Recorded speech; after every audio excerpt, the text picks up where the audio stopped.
Hello and welcome to the news. This is Linda Masinga. A look at the headlines.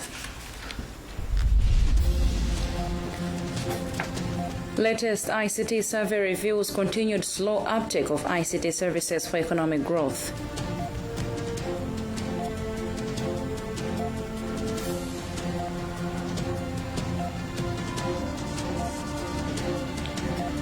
High Court releases former Chief Secretary to Government Lloyd Muhara on bail.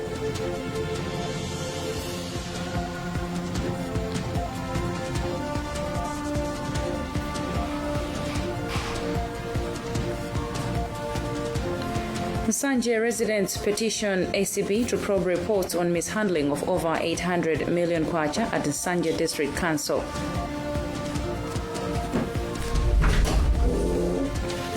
And in sports, Farm agrees to have national women's team head coach and his assistants on long-term contracts. Now the news in detail. The latest report of a national survey on access to and use of ICT by households and individuals in Malawi shows that the majority of the citizenry is not utilizing some of the platforms due to high cost. The survey by MACRA and National Statistical Office cites products deemed expensive such as TV sets, smartphone and high transaction costs for digital financial services as factors preventing people from accessing ICT services. While government says the report is an eye-opener which will assist in coming up to deliberate policies, the ICT Association of Malawi, ICTAM, is pushing for fair and affordable pricing of ICT gadgets to accommodate more Malawians. Former Chief Secretary to Government Lloyd Muhara been granted bail after spending a night in police cell on suspected corrupt charges by the ACB. We'll give you a report on that in our subsequent newscast. The former Chief Secretary to Government Lloyd Muhara has been the caller. Muhara handed himself to police yesterday after the graft-busting body, the Anti-Corruption Bureau, issued a warrant of arrest for him some days ago. Muhara is answering a charge of abuse of office for his alleged role in the allocation of land to former Irrigation and Water Development Minister Charles Mchacha. After formally charging him, Muhara has been granted bail and has been ordered to pay 500,000 kwacha cash and 500,000 non-cash bond. He has been ordered to report to a nearest police station every fortnight and surrender all travel documents. ACB also arrested former Minister of Lands Simon Vua Kaunda, Principal Secretary in the Ministry of Defense Bright Kumwembe, in connection with the allocation of piece of land that belongs to Department of Forestry in Kanjedza, Blantyre. President Lazarus Chakwera has advised the newly commissioned officer cadets to exercise their professionalism from various fields as they serve in different departments of the Malawi Defense Force. He was speaking in Salima when commissioning 56 new officer cadets, where he reminded them also about upholding the integrity and legacy required in serving Malawians. The new recruits have also been challenged to guard the reputation of Malawi around the world through the peace missions they participate. We have this report by Joseph Mazizi. The newly commissioned officers, 56 in total, are from different professions such as medical doctors, engineers, and teachers. These are 40 males and 16 females. President Lazarus Chakwera has commended the commissioned officers for persevering physical and psychological challenges the country has been in this year. He has appealed to the officers to lead the soldiers with integrity to maintain the standards of the Malawi Defense Force. The President has committed to render all the necessary support to the Defense Force at all times so it can be up to date. Meanwhile, Malawi Defense Force Commander General Vincent Nundwe commended government for continuous support to the MDF towards recruitment of soldiers. He further said they expect the commissioned officers to maintain order in the interest of civilians and protect the Constitution. 61 cadets enrolled for the training, but 5 dropped the exercise. Reporting for Zodiak from Salima, I am Joseph Mazizi. Government is facing a backlash over Thursday's hike in fuel prices, which has been termed ill-timed by economic experts, given the prevailing tough economic outlook due to COVID-19 pandemic. However, government spokesperson Gospel Kazako says the hike was necessary to avert a fuel shortage. Scores of Catholics in the country have paid their last homage to late Archbishop Tarsisius Ziai of the Roman Catholic Church, whose body has been lying in state at Maula Cathedral in Lilongwe. The body of the late Archbishop will be laid to rest tomorrow inside the cathedral under military honors. He died on Monday in Namibia, where he had gone for medical checkup. Minister of Information, Communication and Technology has warned broadcasters against partisan politics in their programming, saying the ministry will revoke licenses of partisan radio stations. Minister responsible Gospel Kazako issued the warning when he officially launched Kasungu Community Radio Station in Kasungu Thursday. He said if carelessly handled, radio can cause panic among publics, much as it is a fine tool in shaping people's attitude towards development. Nonkube reports. Kasungu FM is the 20th community radio to hit the airwaves in the country. It is, however, the first of its kind in Kasungu from time immemorial. Station manager Jones Banda told Zodiak that the community radio envisions to influence people's positive attitude on agriculture, health, culture, education, to mention a few. We will be broadcasting to the community of Kasungu, and the community of Kasungu has got its own needs. This time around, we'll make sure that we give opportunity for people of Kasungu to take their issues directly on the radio. Speaking at the unveiling ceremony of the community radio, Minister of Information, Communication and Technology, Mr. Gospel Kazako, said the commissioning of the community radio is an opportunity to the people of the district to express their rights and hold duty bearers accountable. We would want to use radio for purposes of development, for purposes of bringing unity among its people.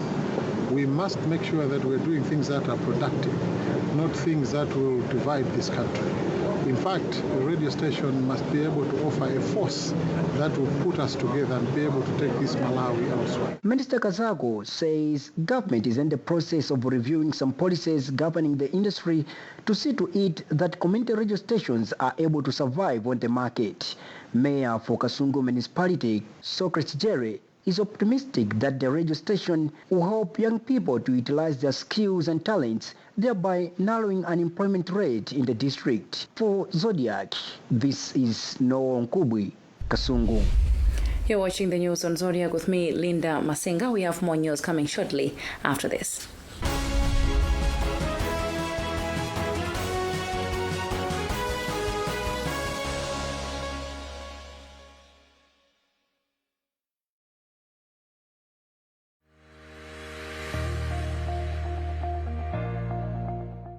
Precious things have a secret formula. While John is busy trying to impress, James discovered Tangu's secret.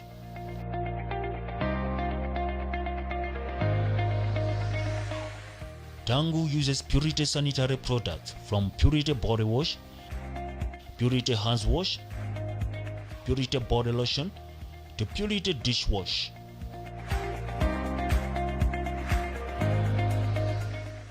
After a week of using Purity sanitary products, James won the heart of Tangu.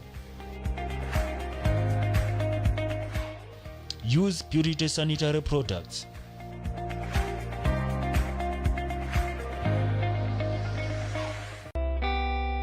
ShopRite is your home for low prices this festive season. We buy more so you spend less, which means there's no better place to shop for festive deals. Like 5 kg of Kilombero rice for only 5,699 kwacha, 99 tambala. And 10 kg Malawi cream of maize for only 3,299 kwacha, 99 tambala. Take home more this festive season. Lower prices you can trust, always. Nyumba Ichene promotion. This festive season, get a sofa set, a trendy coffee table, and the extendable TV unit from Zoe at only 499,000 Malawi kwacha. Kumasu Zoe furniture, ndi akatswiri popanga dining sets, beautiful beds, kitchen units, ndi zina zambiri. We are located opposite Gateway Mall, next to Simama offices in Lilongwe. Telephone 0888 600 110. Zoe Furniture, uniquely different.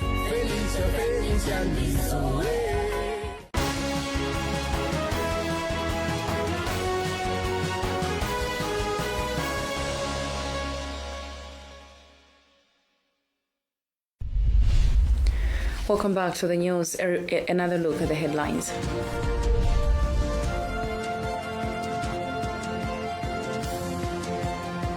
Slow uptake of ICT services for economic growth.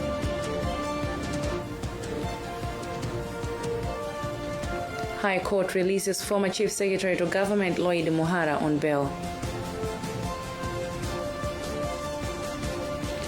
Nsanje residents petition ACB to probe reports on mishandling of over 800 million kwacha at Nsanje District Council.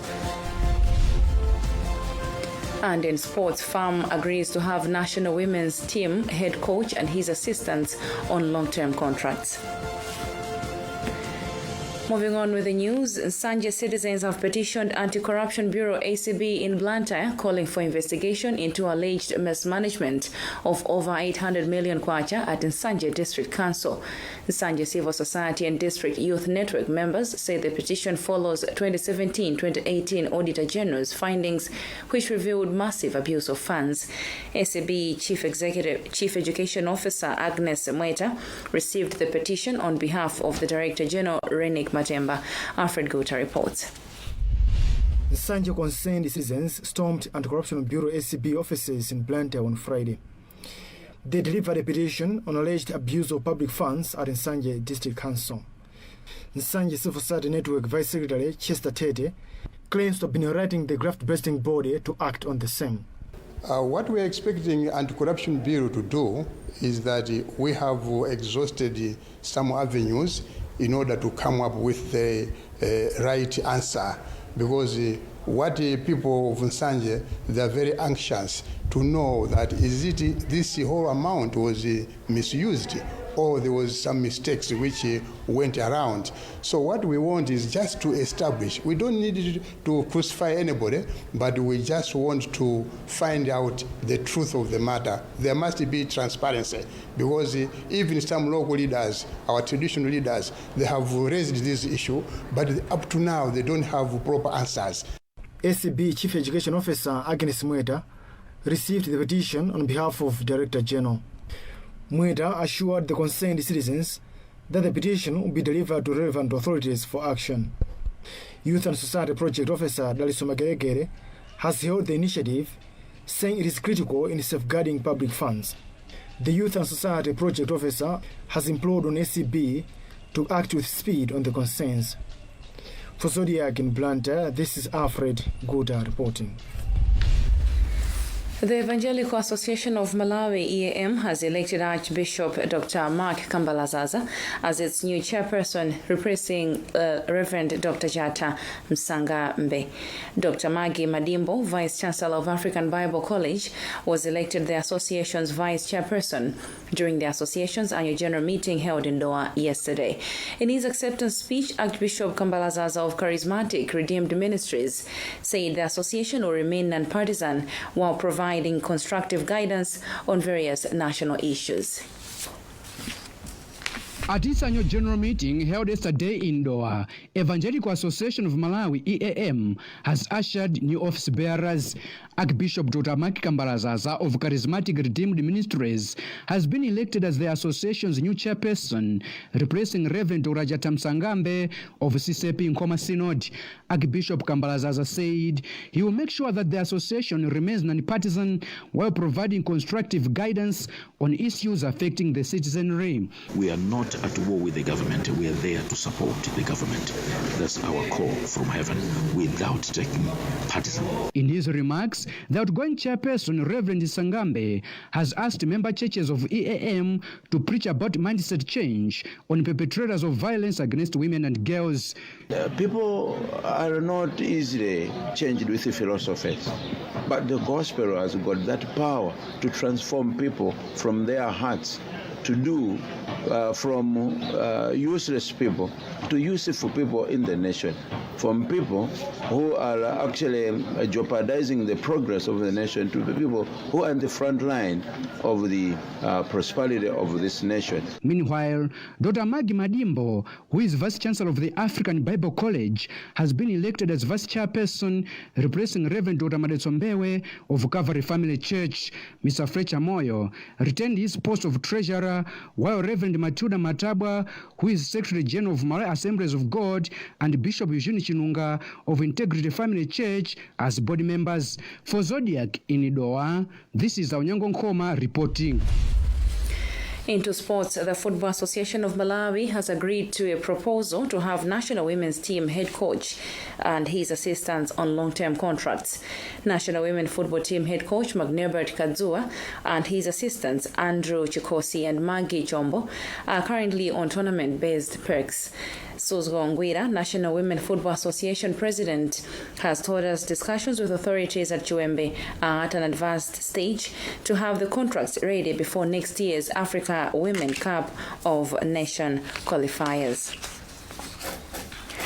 Still on sports, Malawi National Council of Sports says the sports sector should strive to adapt to changes influenced by COVID-19 in the sporting world as one way of improving sports in the country. The Council's Chief Executive Officer, Henry Mereka, told us today that there are things that remain relevant beyond the COVID-19 pandemic, like the use of technology, which can help in the growth of the sector. And that report also brings us to the end of what we had time for in this edition of the news. Before you go, a look at the headlines. Latest ICT survey reveals continued slow uptake of ICT services for economic growth. High Court releases former Chief Secretary to Government Lloyd Muhara on bail. The Sanje residents petition ACB to probe reports on mishandling of over 800 million kwacha at the Sanje District Council. And in sports, FAM agrees to have national women's team head coach and his assistants on long-term contracts. That's the news. You can get to our website, zodiacmalawi.com, for more on these and other stories. I am Linda Masinga. Thank you for watching.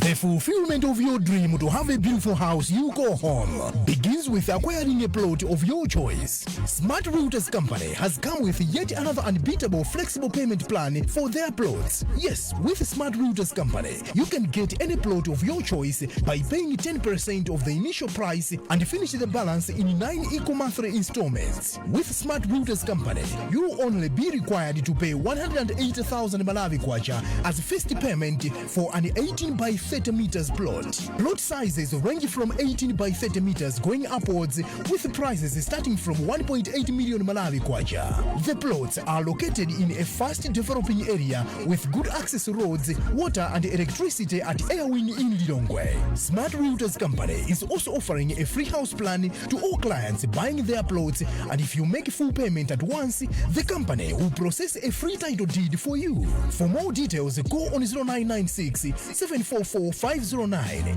0998 263 080, 0991 599 971, or send an email to smartrealtors.co@gmail.com, or visit our offices at Corporate Mall Building along Chilambula Road next to Road Traffic Regional Offices in Lilongwe. Smart Realtors Company. Anything real estate we handle.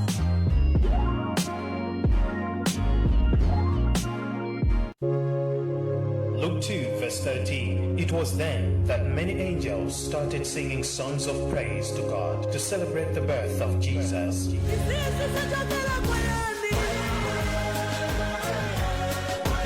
Ikamabadwa mfumu ya mafumu pa 25 December, angelo akhala kuyimba nyimbo za matamando. Tikuti the Great Angels Choir, 25 December, chipre-launch cha chimbale chichamo kuchembekezera Nzayawe chichitikira pa BICC 25 December from 11 a.m. Kwantawi Oyamba, Kuyimba and the Great Angels Choir. Antene Makondetsa. Lulu. Miracle Chinga. Toko Katimba. Limba Dismenti. Wycliffe Chimundo. Pakomo 3,000 kwacha aliyense. VIP 5,000 kwacha yokabasi. The Great Angels Choir. Live at BICC 25 December.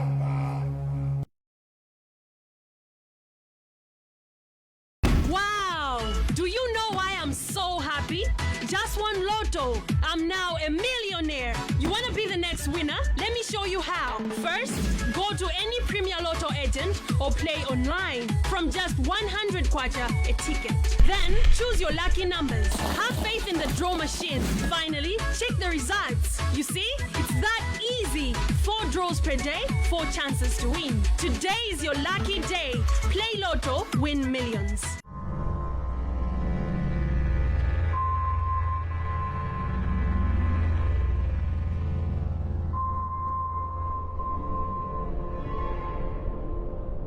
kuchivikirira kwake kwa kwamba ngakunena kuti tikwenda kuti tigezenge maoko mumaji aungawemi gambora kwanangika chifukwa tingageza maoko maji kaheni ngati tikatisengeso vinyake so tigeze maoko maji gawemi na kugezera na sopo kweniso mazuano kuti tumajimaji tukusangika pakuti hand sanitizer ukutira maoko na kuenera kutikita maoko gara kwa tima second 20 kweniso pakuvikirira panyake mbakunena kuti ukuendera kukharana na munthu munyako pa mtunda wakutarikira na mamita kaviri panji mafiti 6.